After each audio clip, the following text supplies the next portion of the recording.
says unto them, I never knew you.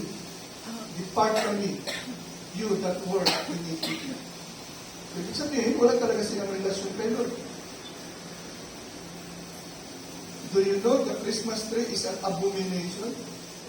Sa Lord, sabi sa Bible, sa Old Testament, ang tawag niyan ay green tree or group. Kung sila naghandog ng kanilang mga handog sa kanilang mga Diyos-Diyusan. Kaya galit na galit ang Panginoon sa Israel. 4 times, kinalat sila sa buong mundo. North, south, east, west. Kapatid, hindi ito biro. Baka sabihin mo naman, Pastor, parati ka Christmas, Christmas. You know, the word Christmas is a Catholic practice. Christ, pangalan ni Lord Jesus, Mass, a bloodless ceremony. Without the shedding of the blood, there is no forgiveness of sin. Ang mga pare, highly educated naman yan.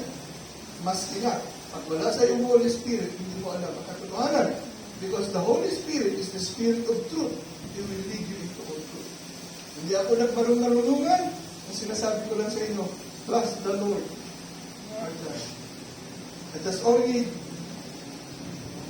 echo the word of the Lord and repeated the warnings.